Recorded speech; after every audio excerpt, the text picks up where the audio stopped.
Hey, good morning and welcome to Breakthrough Walls. My name's Ken Walls and I'm your host. And today I have a guy that I'm really excited to hear this guy's story because he's like the millionaire email list builder. And man, we all need a better list. So do yourself a favor and listen. Notice how listen has list in it. Listen to this, but first share this out to everybody that you know. Let's get a ton of people on here and listen to Igor Kheifets is on the show today. Share this out. Let's rock and roll. Let's go. Be back in a second.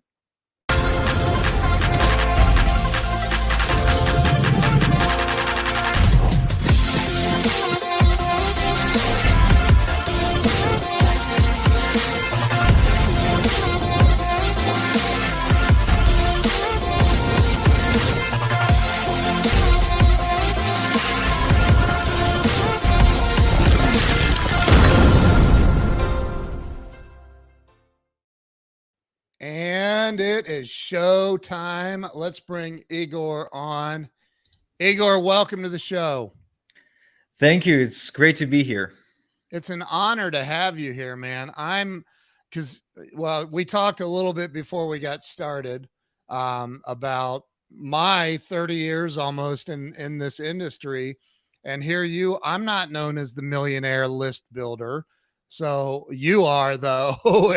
and so I'm excited to hear about this. But first let's talk about, so this show is all about helping people have a breakthrough in life, right?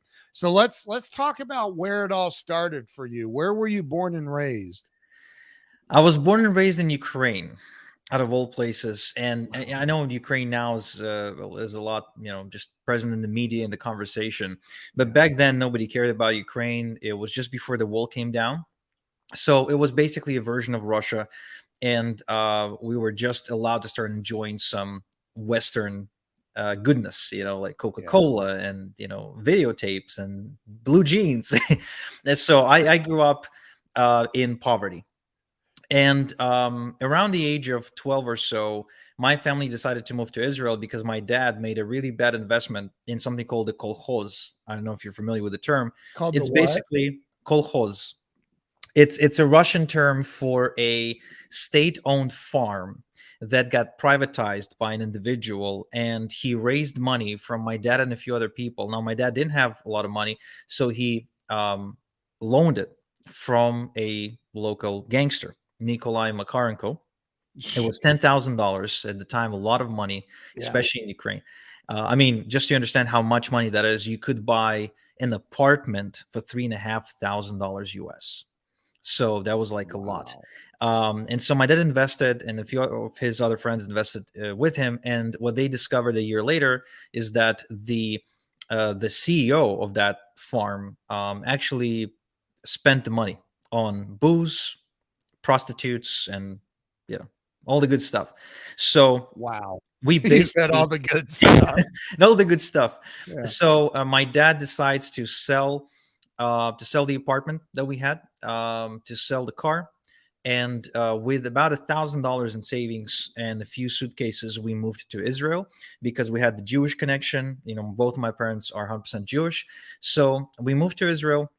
And we start over. But that beginning doesn't go well.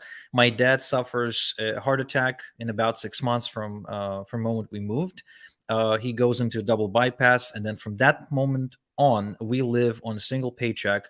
My mom gets a job at a factory. Wow. And we continuously sink deeper and deeper and deeper into debt and try to mooch money off of relatives that we had in Israel, mostly my grandmother from my mother's side, until I grew up, to be capable of working. And so this is when I kind of joined the workforce later, and eventually start my online business. And a few years later, finally have a breakthrough and start really helping out my family. But until then, it was a really bad streak from right about when I was 13 or so, all the way until 22, 23, 24, it was pretty much debt, poverty, asking for favors, looking for furniture in in dumpsters, because in Israel people just throw out the furniture instead of fixing it. So me and my dad would go,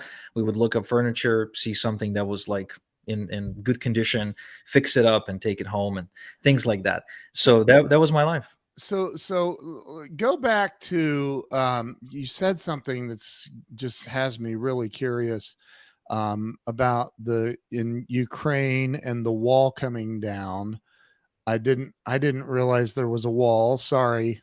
I apologize for that. I don't think I paid attention in that class or something. But talk about, like you said, blue jeans. Like what? You couldn't wear blue jeans? Look, it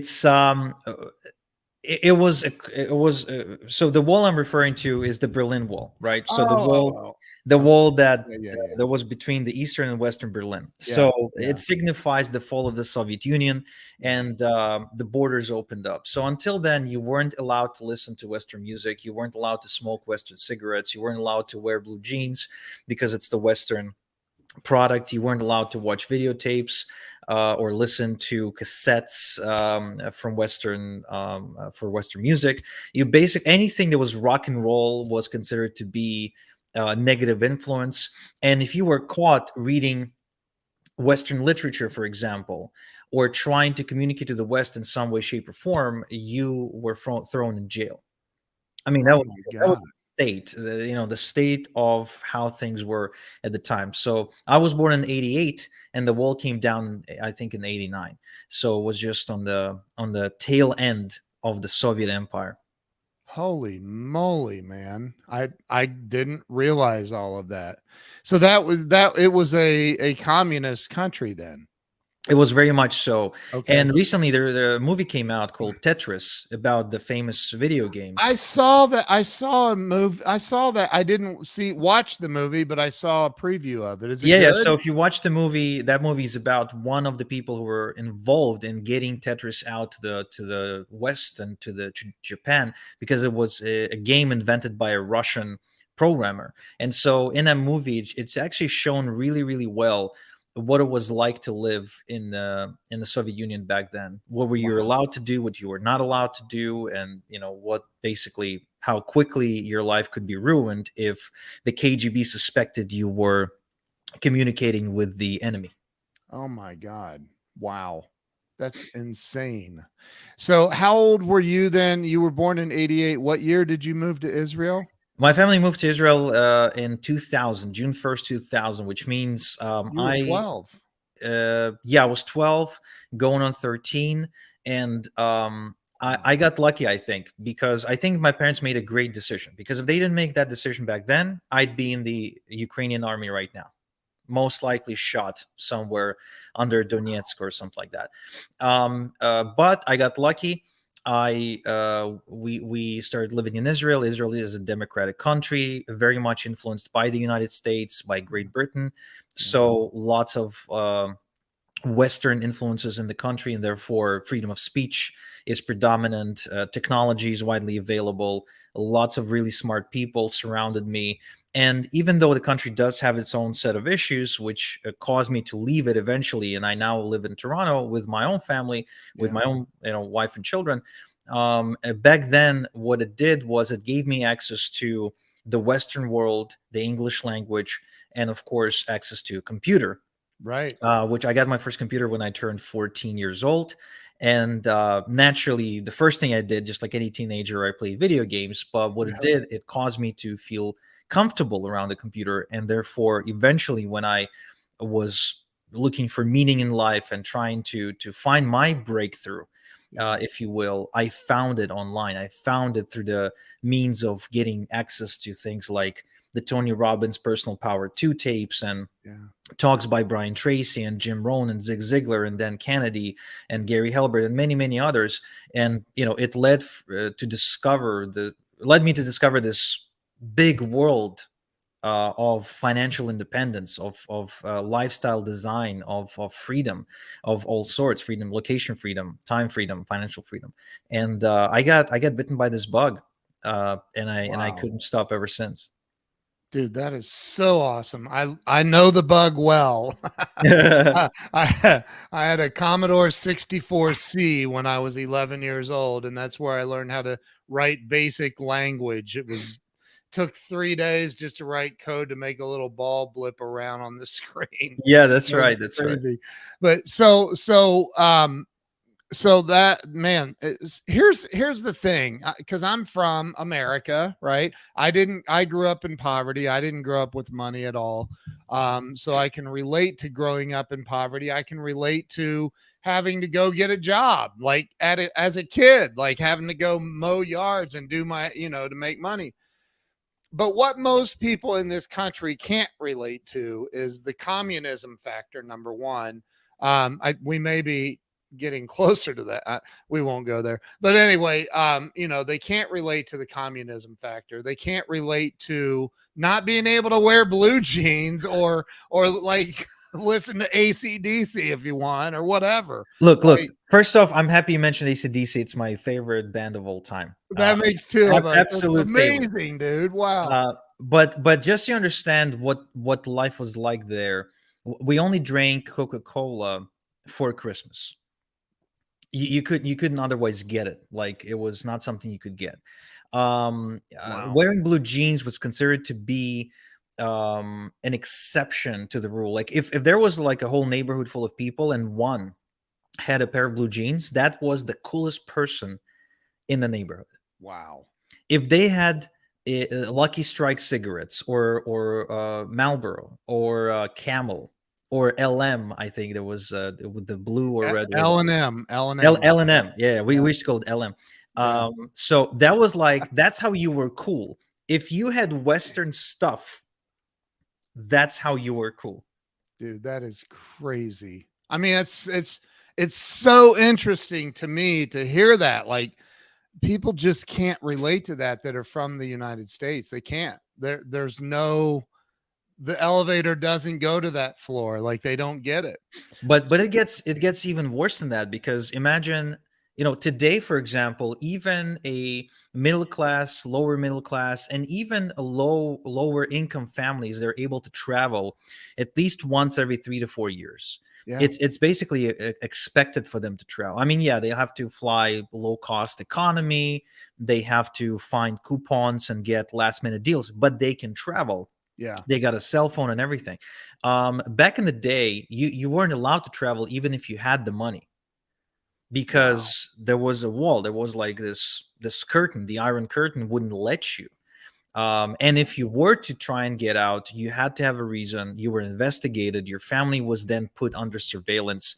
I mean, it was really just a terrible, terrible time, in my opinion, to try and rebel and try to claim freedom. One of the things that is fascinating to me is that I don't exactly know the dates, but back when America was formed, the forefathers, they written down the First Amendment, the freedom of speech, I believe, is the first one, right? Yep. Yep. And they did it with a feather, right? In other words, like, it was so ancient, yet it was understood as a basic human right to have freedom of speech.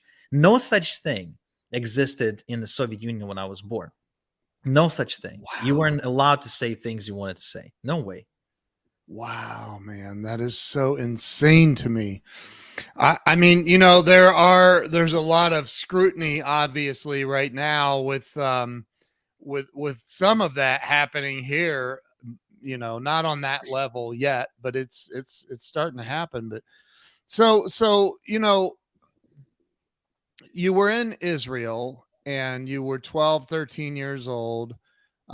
You started working, you said, to help support the family. Like, what Yeah, age so what were you? happened was, when my dad went into a double bypass, from that moment forward, he couldn't find a job. And not because he Okay. didn't want to work, but because nobody wanted to hire a guy who could fall dead, in the middle of a workday. Yeah. So the most he could muster was getting security jobs here and there. But the problem with security companies is they don't want you to get seniority. So you'd work for about 6 to 8 months, and then you get fired for 3 months, and then you get Yeah. rehired 3 months later. This way, they don't have to put you on a constant payroll and pay you pay your taxes and benefits and things like that. So my dad couldn't really hold a job. And the problem with that was not having a stable income and only having one income. My mom was working, caused us to start sinking deeper in debt. In fact, and it will also should be surprising to most people, Israel is still one of the countries in the world that where it is common for a family to live in debt, but not in the terms of like taking out loans or whatever or credit card debt, but rather it's common to go into overdraft. So we lived in overdraft. Our bank balance was negative, Wow. okay, for 12 years Oh until I my. succeeded and finally paid off all of my parents' debts. But it was always like kind of fluctuating between minus 3 grand to minus 5 or 6. Then paycheck comes in, back to minus 3 4, and so over the years we started sinking deeper and deeper and deeper Wow. until we got to a consistent minus 10,000 Israeli shekels in the bank, which is roughly minus $3,000 to $4,000 US at the time. So it was normal. Like I grew up literally not only in poverty, but in it was normal to me and for my Wow. friends to constantly be in overdraft, meaning that no one ever had any abundance mindset, no one had any optimism about getting out, there was no particular big dreamers around me either. It was just a normal and expect that you work a job and you get debt and you Yeah. sink deeper into debt, but the bank allows you to do it, so you just keep living that way. Di- That's insane. Well, it's not much different than credit card debt, right? I mean, it's kind of the same, really. Um, but okay, so God, that is unbelievable. Did you and I have two questions back to back. Number one, did you go to college? Um, I'm gonna guess you didn't, but maybe you did. Maybe you did. But the second part of that is, was there something inside of you? This is almost a rhetorical question. Was there something inside of you that just was pissed off? Like, I've got to figure this success thing out. Like, was there something, a force driving you inside that got you to where you are today? I mean, which I know is in a great place. So, to answer your first question, no, I did not go to college, but I went to sort of kind of a poor man's version of it. I basically got enrolled into an Israeli Air Force Academy by my Whoa. parents because my dad was ex military. And the reason that was done is because the government subsidizes your education. So, I could get a below college level education but above high school level education, if I just went to that academy for 6 years, which I did, and I graduated with flying colors. So I didn't go to college because I couldn't afford it, and at the same time, I did my best to be an exceptional student in the academy. Then I had to do Israeli army. And then after the Israeli army, I came out and I started kind of looking around me, and I really didn't understand why do people settle for this life. Because when I got out of the army, I got a job at a local chemical facility, and the job was to fill out these big jugs with gooey green fluid, pack it, put it on like a lift, and package it and ship it out to Brazil and Argentina. Wow. That was a minimum wage job with lots of risks. In fact, as I'm working, I have to be wearing a full-on hazmat suit, and before I go home, I have to take a chemical shower with a special soap that is designed to clear off chemicals off my skin. Because if I don't, my risk of getting cancer is like 80%. That So sounds like a really healthy environment to be working in. but it's also but it's Mm. also something that can motivate you to make a change, Yep. because while most people around me accepted that as norm, what happened to me was I had a lot of time to think. Because as a part of that facility's safety regulation, you were not allowed to work for more than 45 minutes straight inside the facility. You had to clear outside. You had to stay outside for at least 15 minutes in within every 60-minute interval, in order to again prevent the risk of lung cancer and breathing in different fumes and such. So Good grief. every hour while at work, I had at least 15 minutes of sitting in the designated smoking area, and everybody smoked but me. Basically, where people sat down, smoked, talked smack, and or discussed news and drank coffee. Do And you I know the irony though? Like there's the lung irony. cancer from Yeah. smoke. Oh, yes, I Like understand. we're out here avoiding cancer. I don't think most people who work there cared about that. I really don't. I know some people who actually paid off the security guards just so they can go home earlier so they don't have to take the chemical shower, because it actually saved them about 30 minutes a day, Wow. because that's how long it takes you to go in the shower, do the soaping, scrubbing, and put on clean clothes and stuff. So I don't think most people cared. I think most people really didn't bother. They kind of accepted that's what life is, and that life sucks, and that's how I'm going to live it. But not me. I was too young for that. I think at the time I was questioning, like, how can you go for the next 40 years living like that? And it didn't really sit well with me. And so that's what caused me to hit the internet and use my English language that was acquired really from watching TV and playing video games on the computer and reading stuff online, and Wow. go seek out advice and see how can I change my life. So I did find Tony Robbins, Brian Tracy, Joe Vitale, Bob Proctor, all the big names. Yeah. And what's funny is that I noticed they all do something. They all do this one thing, and I was like, wow, it's fascinating that they all seem to do it, and they all seem to be very happy, successful, and rich. And that was, they were all building their email list. Everywhere I went, if I got on their website or social media or anything, it would always lead me to some place where there would be a form where I could enter my email address. And they started, like, all of a sudden my email inbox was exploding with emails. I was like, is there something to it? Why are all these people are doing it? And then, yeah, apparently there is.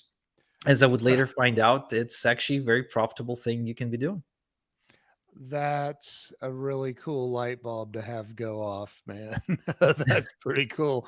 So, and how old were you again? What year was this when you had this epiphany about the email list thing?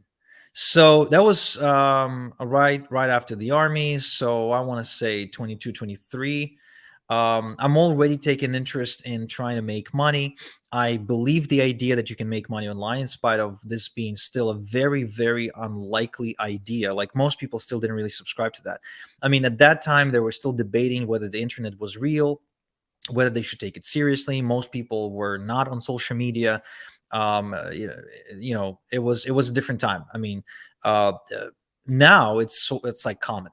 Now everybody says, well, common sense, want to make money, go make money online. Why do we even need to go make money offline? But back then, it was ludicrous idea that, anytime I would mention it to my friends or my dad, I would be left out of the room very quickly, because that would be like a pie in the sky sort of conversation. Even my wife is impressed, and she's hard to impress. So, Thank you. Thank you. so, wow, man. So that, okay, I'm trying to put together the timeline. So it had to have been in the late 2000s, 2000. I'd say it's so I went full time online in December 2010, which Oh, means we're probably talking uh 2008, 2009. So yep, that sort of yeah. time frame. Wow.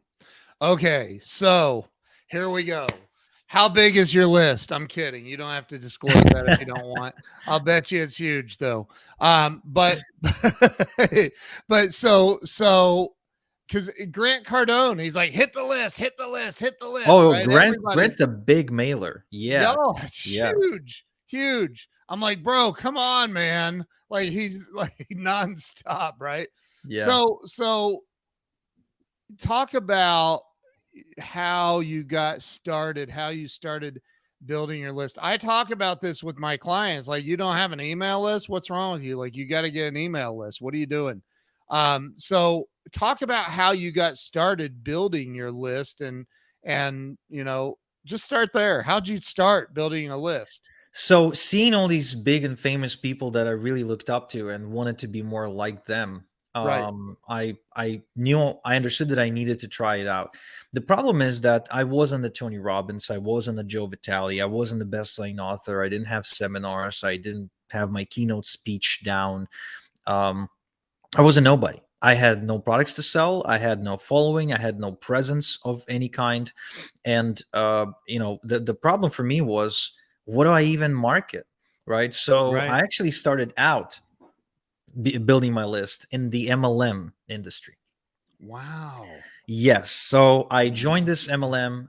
It's called the Global Domains International. You can Google it. I think it still exists. And the idea is you pay $10 a month for a website and hosting. And if you refer somebody, you get $1 a month. And if they refer somebody, now it multiplies. So if I brought three people who brought in three people each, eventually I could get to like 3K per month, which for me at the time, like I said, that was a lot of money Yeah. because that would be like translated into Israeli shekels. That would be more than enough to pay my bills. In fact, I Right. really only needed roughly eight to $900 a month to cover my bills, which of course made it ever so difficult for me to get going online because any tools that I needed to buy, any ads that I wanted to run, any infrastructure that I needed to set up, even paying for my domain annual fee, all that hurt a lot, quite a bit actually. So I actually had to go and get a second job in order to have a little bit of money for my online side gig, and Wow. that created a different issue. And the issue was I didn't really have much free time at all to devote to my business. So I tried finding kind of spots in between my jobs, before work, after work. Really gave up going out, gave up partying, gave up anything that could have cost time and money, and really zeroed in on what I thought was my mission, and that is to figure out how to make a lot of money so I don't have to work a job ever again, so I can have some meaning and purpose to my life. And I wasn't big on travel. I never had, I've never dreamed of, visiting 50 countries in 50 weeks or anything like that. I've never been a nomad sort of person. Even today, when I'm making a lot of money, I'm still spending most of my time here at home in Toronto. Yeah. Very stable life, very boring life, if you will. Yeah, I do have some passions. Like I drive a Porsche. My wife drives a Porsche, and when we go out, when we fly out somewhere, we fly business class, and we stay in nice hotels. Yeah. But I've never been passionate about just going to Nicaragua and living at the top of a mountain or anything like that. That sounds fun though, right? I mean, It does. Yeah, maybe when the kids are growing up, and but right, not today. Not right, today. right. Not So not going to the top of Machu Picchu anytime soon. yeah, not my thing, honestly. I mean, I got this ridiculous fear of flying too, which means every time I consider to go on a trip, I really have to really want to go. Like the most recent trip, I don't know if you can see it, but behind me, I've got some soccer jerseys. Let me So see. I went Yeah. out to the UK and went to see a couple of football games. That was epic. I loved it. Like for that, Wow. I'll fly anytime. um yeah, so back to when I started and how I Yeah. started. So I started with the MLM. I failed miserably. I had no idea what I was doing. People started calling me a Ponzi scheme pusher, obviously pyramid schemer, etc. Wow.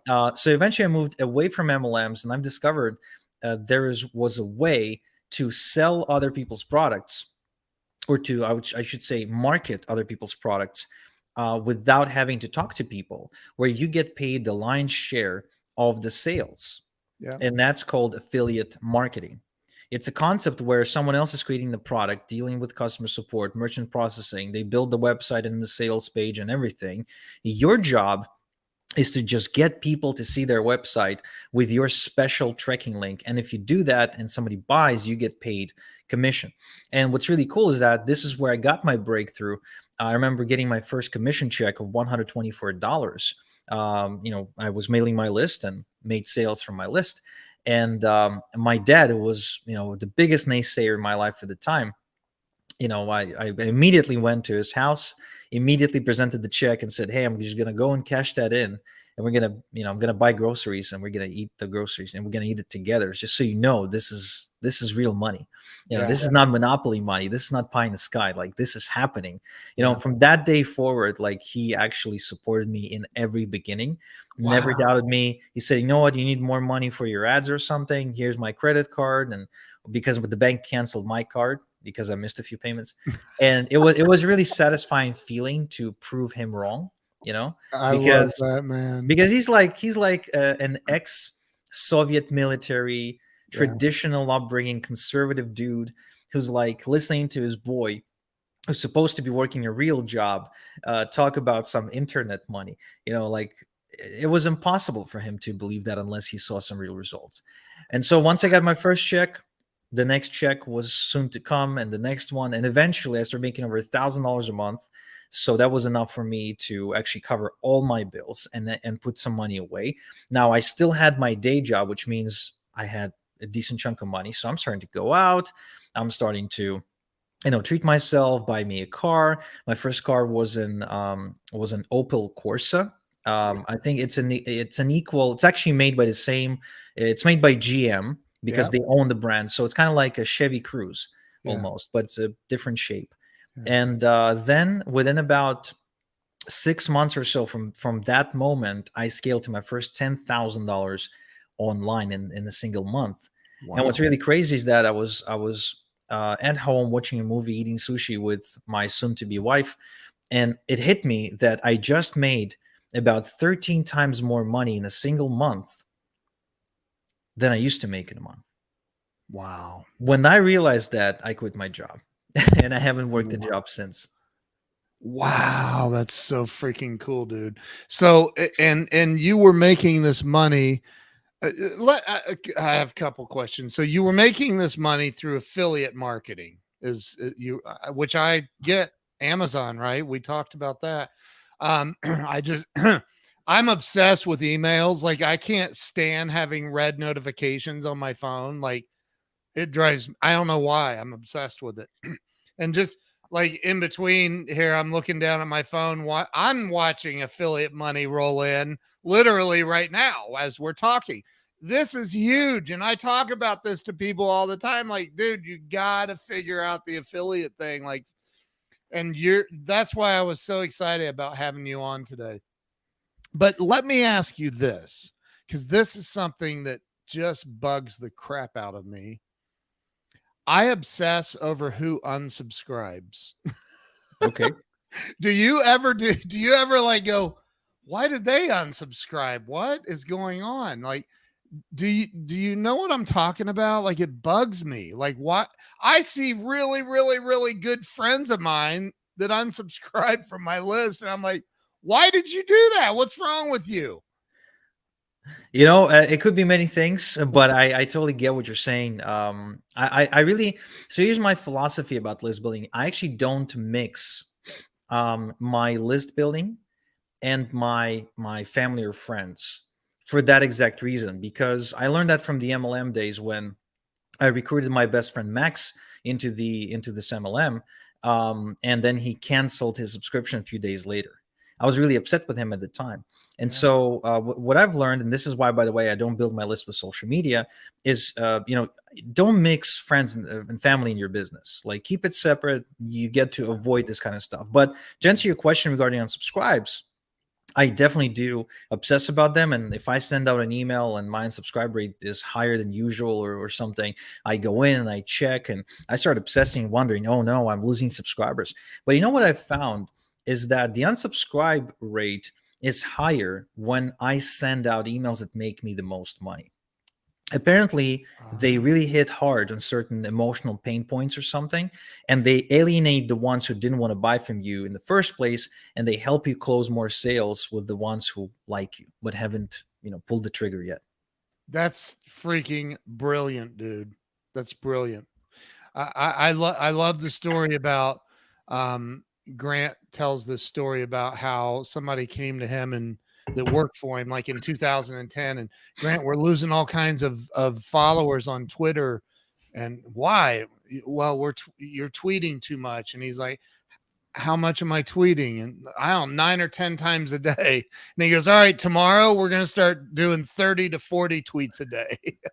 Like, he's like, okay, well, those aren't my customers. I don't care. But and LB says they'll be back. And I love that. That doesn't mean that I know how to emotionally accept that.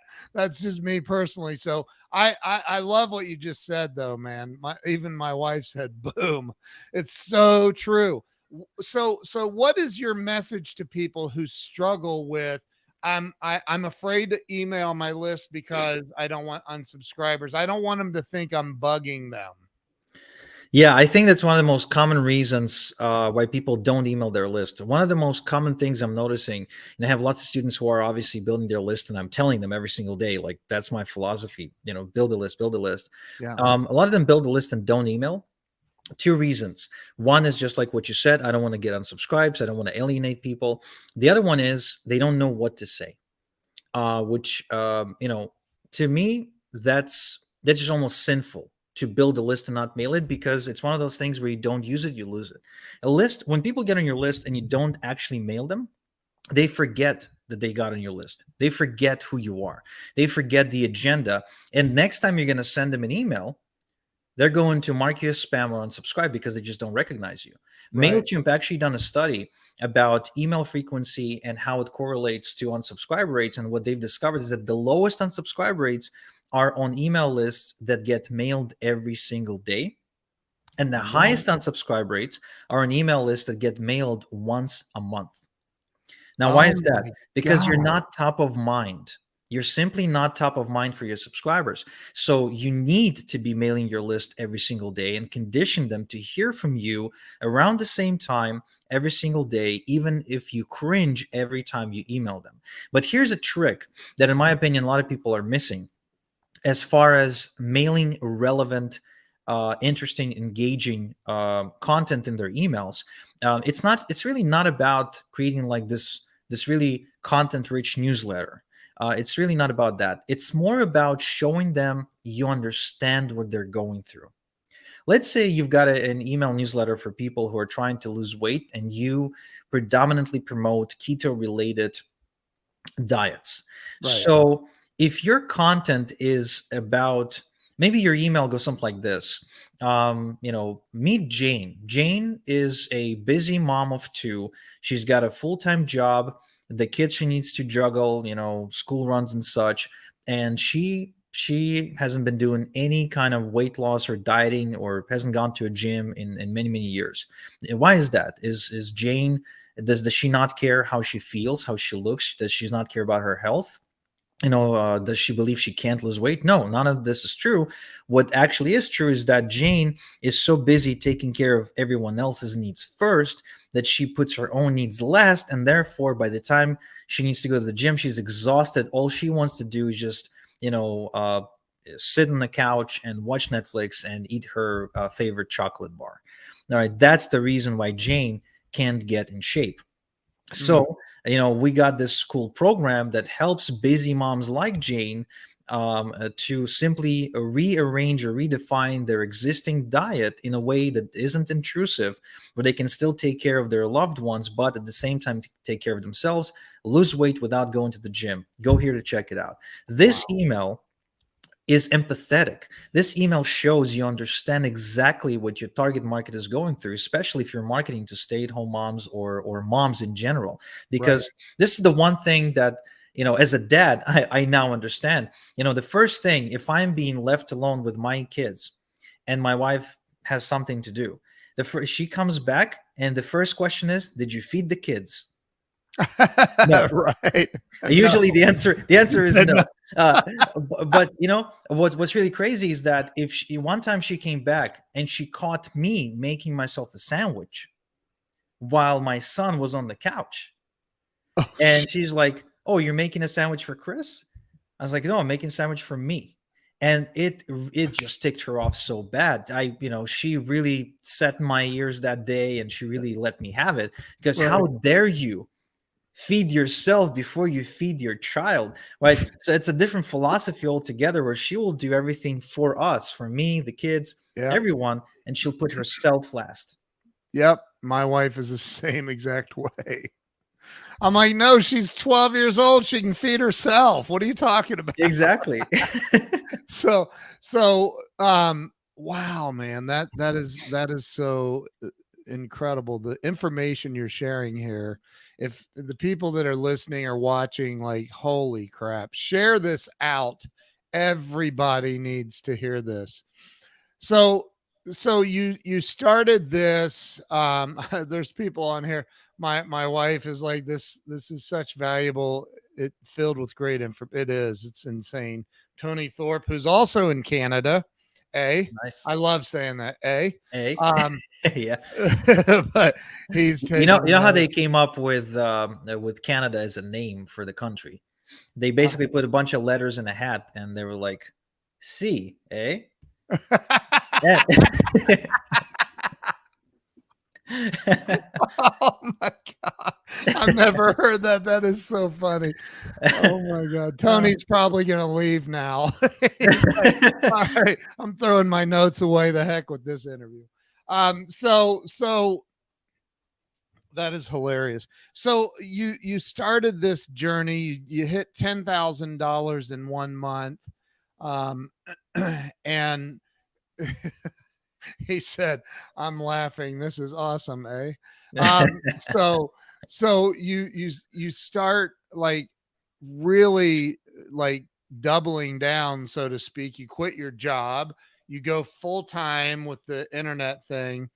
And that was how long ago? That was in 2010, you said? so that was around when I was like 23 or so, because a year later, I got a year later, I think we had our daughter, Okay. and the next year after that, I already made my first million.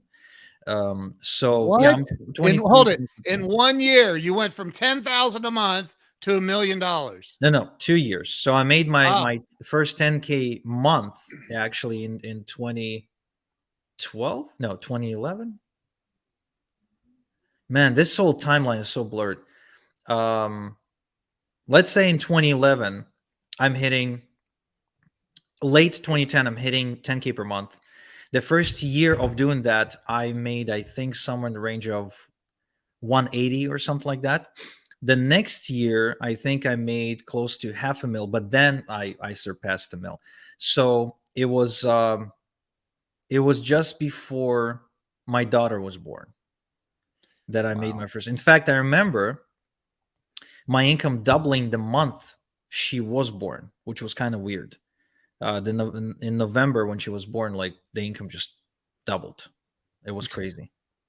You're so, dude, you're so nonchalant. You're just so like, it just happened. Like, it's Dude, so cool. but it's because I'm just a guy with a system. Like I what love I've that. discovered along the way is that it's really not about your charisma or intelligence or whatever. It's about applying a specific system in an environment where it has a high chance of success.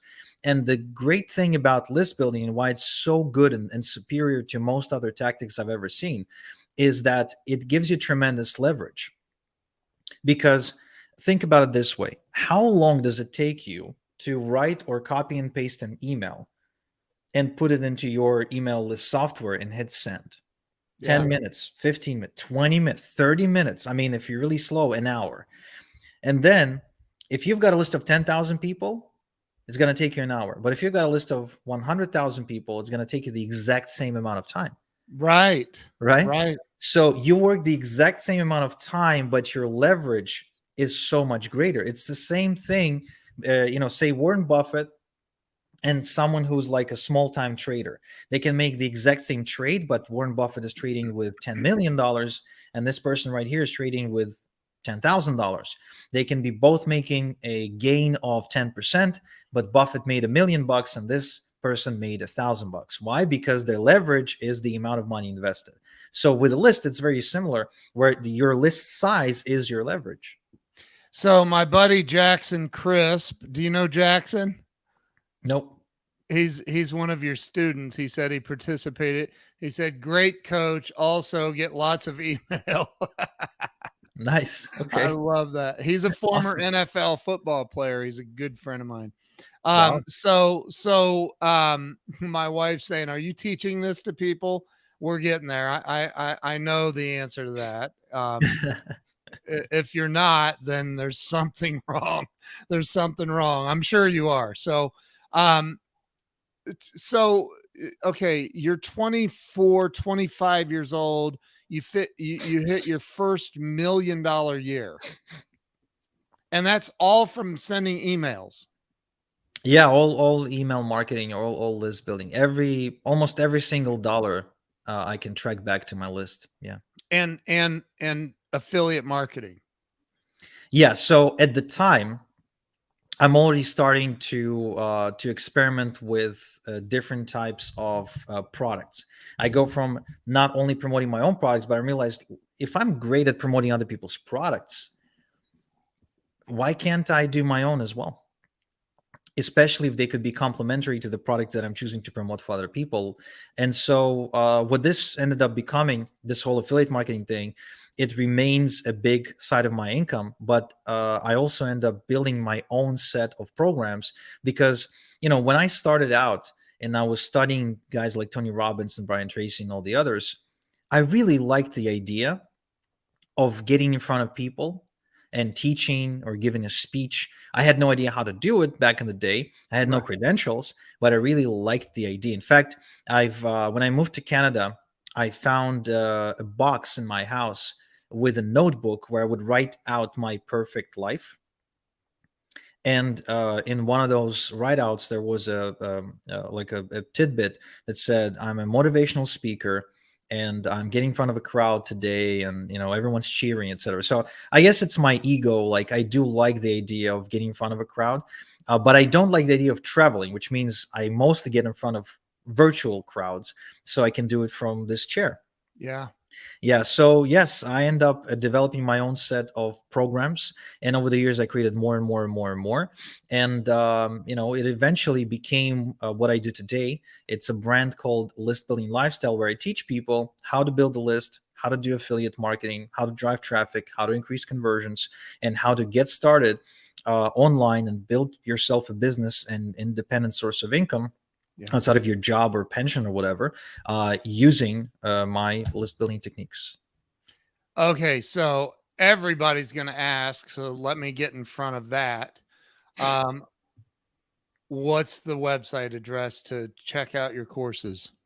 Right. So the best thing to do is for you to grab a copy of this book. It's called The List Building Lifestyle: Confessions of an Email Millionaire. It is available on Amazon. So if you want to post your link to it, be my guest.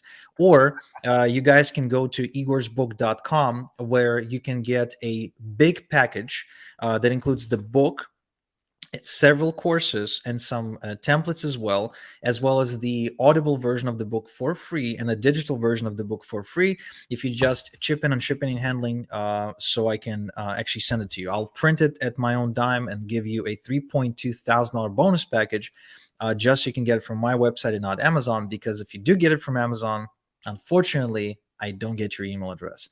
So it's And igorsbook.com. that's right.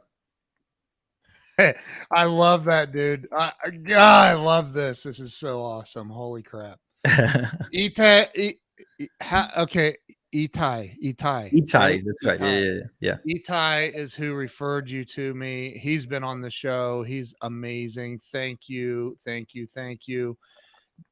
We have people in China. My buddy Dennis is over there watching right now.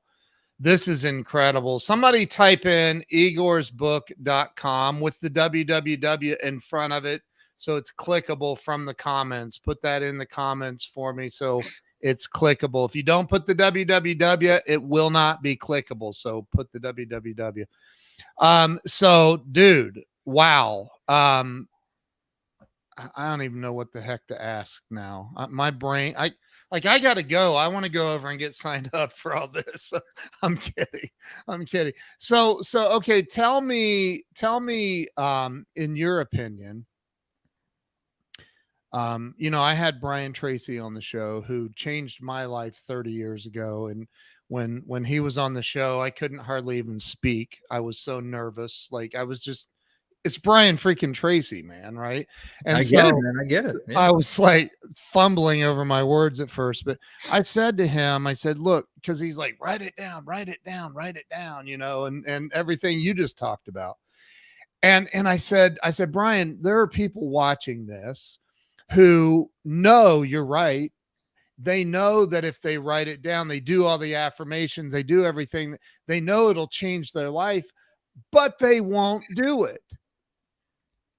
Why? how do you get people to take action if they won't if like how do you do it? He goes, you can't change people. And I'm like, but I want to. I want people to wake up. So, in your opinion, Igor, what do you think stops people from experiencing real financial success like we've talked about, and the freedom that comes with that? And really, because I've been broken homeless and I've been wealthy, and wealthy is way better, way better, right? Yeah. What do you think stops people from experiencing and having it all when they know they can? So what I feel to be true is that people buy into a story and they live out this story over and over and over again. They basically become a victim of a childhood programming that happens as a result of either something that happens to them when they were kids, Yep. or continuous programming done by their parents and the environment where they grew up. And this is clear if you get to travel around the world and kind of observe different cultures. I grew up until I was about 12 in Ukraine. Then I lived in Israel for a long time, and then I moved to Canada, and then obviously I connected with lots of people from North America and different parts of Europe. So you can see it when you connect with different cultures, how how differently people feel and think about the same stuff, like money or success or Yeah. family or anything like that. And what I found to be one of the most effective ways to help get people unstuck is actually helping them break through this programming. I've done a lot of that work myself over the years, and um, I think it's called CBT, something behavioral therapy, where you can go back into your childhood and identify the situations, conversations, and instances when you made a conclusion. For Cognitive. example, Cognitive. yeah, cognitive. That's right. Thank Yeah. you. Yeah. So, for example, if you had a conversation with your parent and the parent said, no, we're not going to buy this to you. Not going to buy this toy for you. We don't have the money right now, or I need the money for something else. And all of a sudden, the child basically decides, hey, my needs are not important. And so then there's this, when they grow up, there's this conflict. On one hand, they want to be financially free. They're buying the books and they're doing the courses and they go into seminars. But this programming is so powerful that it's just conflicting, and they end up procrastinating and being stuck exactly where they are, looking for the next shiny object in hopes that the next shiny object will fix the situation. When in reality, the problem is that even if they had the best system, the best tools, the best techniques, and the best mentors, until they let go of that story, nothing's going to change. And I find that the cognitive behavioral therapy has been extremely helpful to be able to sort of, if not rewrite the narrative, but at least break it so it doesn't run you anymore. Because people just grow up to be adult versions of their child selves that are rerunning the same tape over and over and over and over and over again. This is why also you find there are some people that they have the same sort of relationship patterns happening over and over again. Women who get into abusive relationships with abusive men, Yeah. or people or men who get into relationships with women and cheat on them every single time, no matter how great the woman they've met is. People who get into business partnerships that fall apart all the time, people who betray their friends, people who are scared of commitment in some way, shape, or form. I got my buddy Max that I mentioned earlier. He's like that. He actually got to a point where he almost married twice, and both times he called off the wedding. Wow. Yeah. Max, if you're watching, come on, dude. I'm just kidding. Wow, man. You're so you're what, 35? Yeah. 34. 30, 34. When's your birthday? August 4th. Okay. So you're 34. So much wisdom, man. I mean, there's so much wisdom. Where did you learn this? Reading, I guess. So the CBT stuff was actually a result of having a conversation with a buddy of mine who used to be a student of mine, who I taught how to build a list. He went on to build his own 6-figure per month business, per month, not per year. Right. And he's a divorced a guy. He's also from Canada, from the Greater Toronto area, and he at one point decides that he wants to get his dating life back in order, and he's got lots of preconceived notions. Beliefs about him not being good enough. He puts women on a pedestal, especially super beautiful women. He can't even talk to them. Like, he's literally not able to talk to them. So he starts exploring the whole idea of identities and how we perceive reality. And he explained to me this concept of 3D reality, where something happens, we make a conclusion about this is how the world works, and then we apply the same conclusion to all the situations that are similar in our life. Wow. Right? So for example, if somebody, there's some people who feel like they have bad luck. It's something that I've noticed, especially if they tried multiple different business opportunities. They Yeah. secretly feel they're just got this bad luck or bad karma about making money. It's like, no matter if they're hitting a great trend, if they're working with a great mentor, they can't make it work for whatever reason. So they literally sabotage it themselves just to reaffirm this belief. Now, why it happened? Because at some point when they were younger, they were on the brink of getting something really cool or achieving something really cool, and it never happened. I actually had this, believe it Wow. or not. I had this.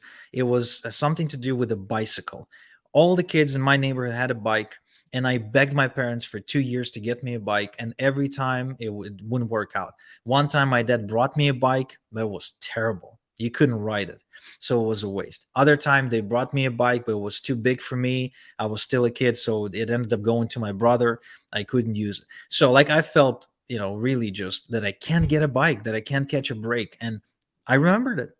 So all of a sudden, I applied the same thinking to my dating life. I applied the same thinking to my professional life.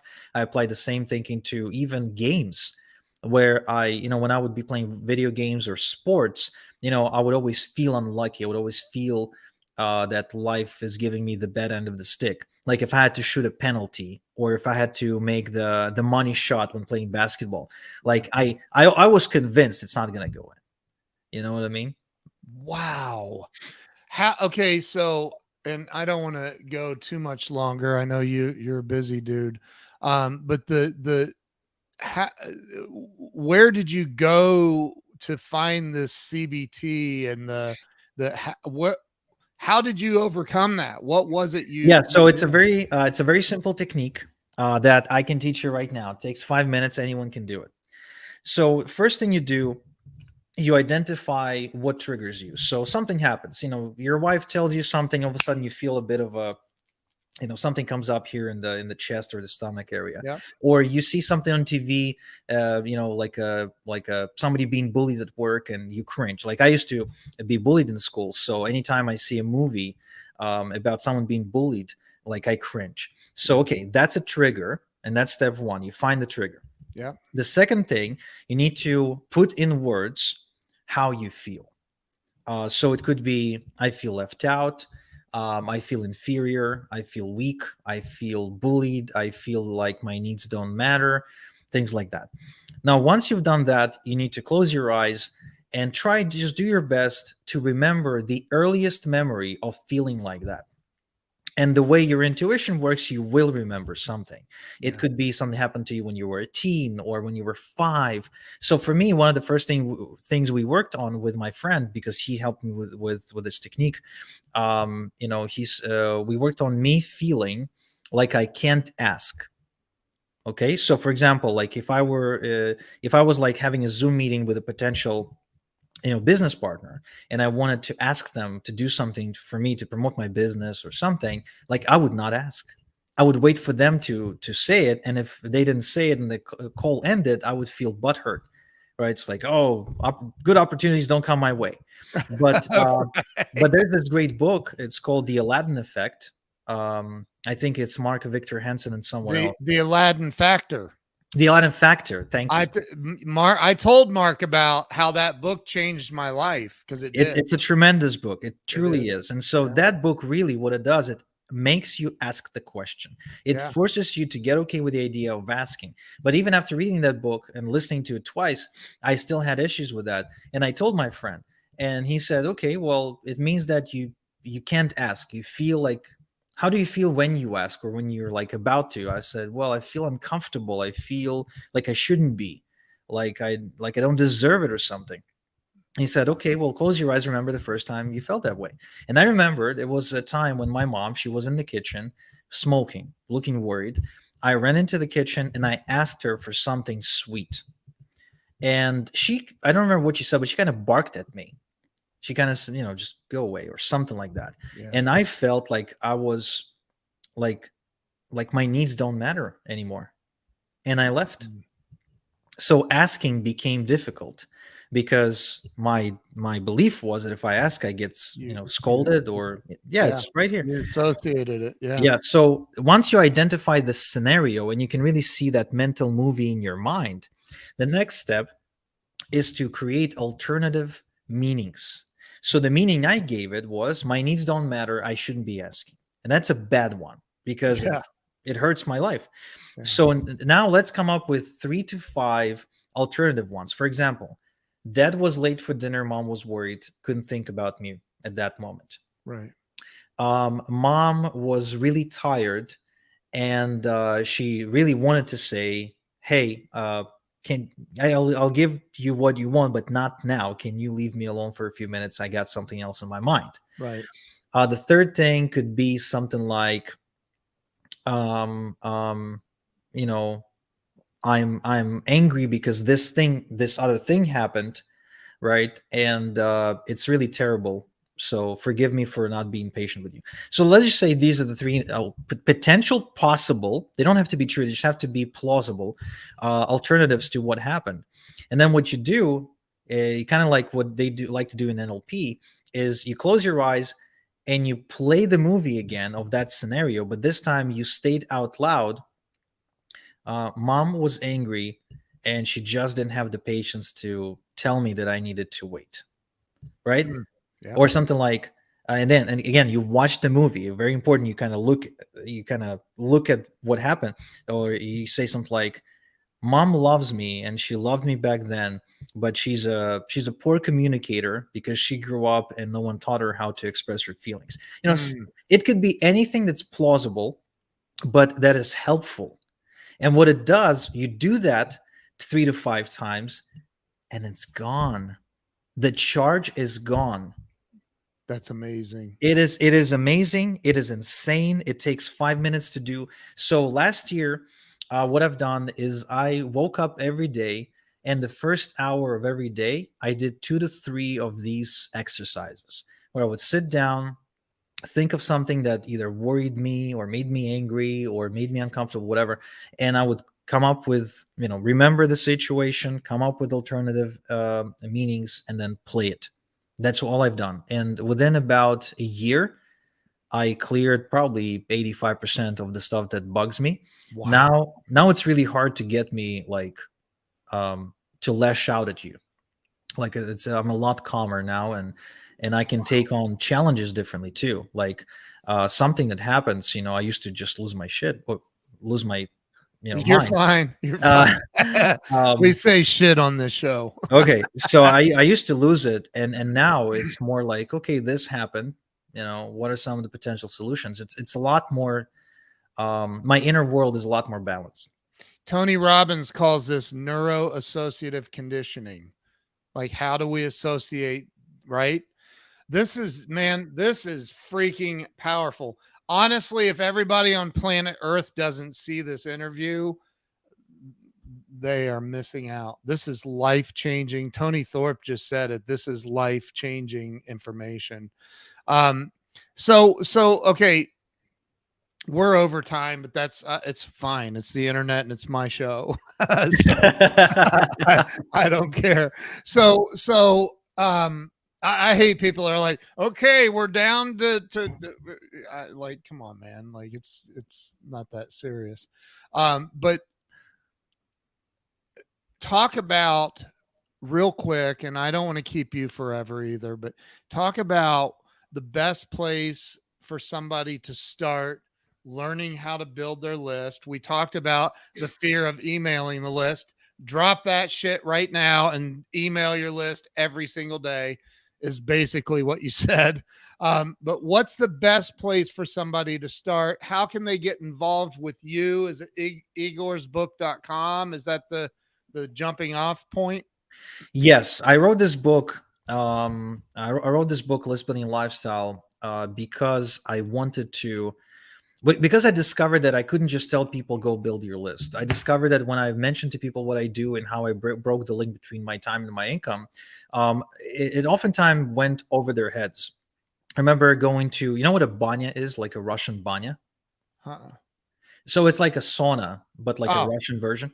So okay. I was sitting down with a buddy of mine who's in finance here in Toronto, and he was like, "What do you do?" And so I explained to him the list building and the affiliate marketing.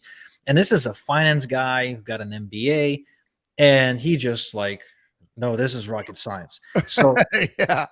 you know what I said? I think I need to write a book and really lay it down and explain it in a way that everyone can understand. So the book is the best place to start with your list building. Plus, if you get it at igorsbook.com, I'm also throwing in quite a few courses, templates, and other helpful stuff to Wow. get you going with some, with crutches, if you will. This is and just to be clear, I would imagine, I mean, you broke your first $1 million year 13 years ago. It sounds like something in that area. I'm sure you're not still at $1 million a year. I would imagine you've done better and better. Yeah. So we're talking. You guys are listening to a guy that makes millions, plural, a year, just sending out emails, basically. Not I mean, it's a little more than that, but I don't want to overcomplicate it. It's really that simple. So everybody listening, everybody watching, everybody on planet Earth that's going to see this, go to igorsbook.com, igorsbook.com, and get the book and get all the extras. And what's the best place for people to follow you on social media? Do you put out tips and stuff on social? Yes. So there are actually two places. One is you can check out my podcast at listbuildinglifestyleshow.com, where I talk about all kinds of stuff, personal development stuff. I interview authors. We don't really get involved in politics, but like productivity, personal well-being, and as well, of course, email marketing, list building, affiliate marketing, conversions, copywriting, and everything in between. So if you're into improving yourself in every way, you will like that podcast very much. And in addition, you can check out my YouTube channel. You can just go and search up for my name, Igor Kheifets, or you can search for something like Igor List Building, and you'll find it. And on that YouTube channel, I also release additional clips and shorts, mostly interviews with different, smart people from all kinds of walks of life who are building a list or doing something interesting. So hopefully you'll find that interesting. Wow. I'm really surprised. I shouldn't be, but I'm surprised at how blown away I am with this interview today. So, you are an amazing guest. I'm very, very grateful that you came on and shared so much wisdom. Is there anything else that you would like to share with the audience before I end the live stream? I would like to remind you guys that I wasn't born with a silver spoon up my ass, as my good friend back in Israel likes to say. That I tried a bunch of things. List building wasn't my first thing.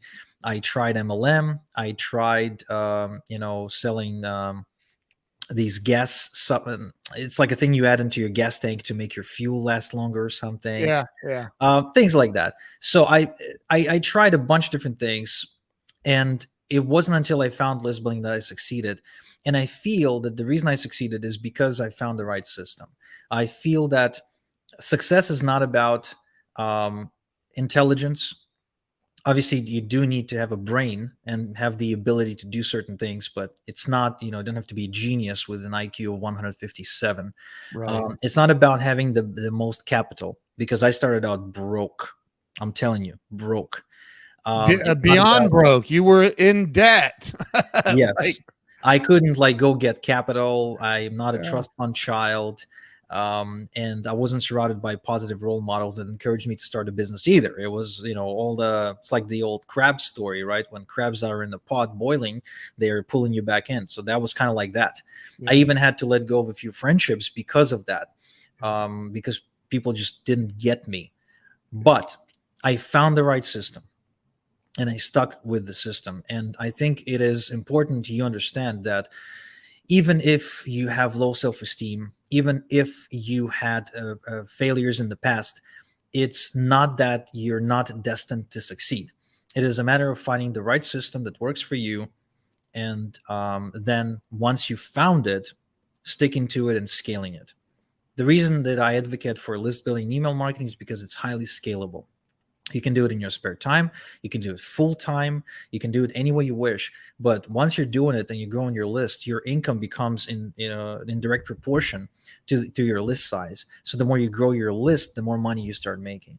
And I wish that everyone experiences that, because it is really weird for me to still see people work a job where they get paid by the hour. I don't understand that concept anymore. It just, you can't get rich like that. You really can't. And you should be angry at the way our society is built and the way the school system's built, where that's the idea that they hammer into us, that it is how we're supposed to live.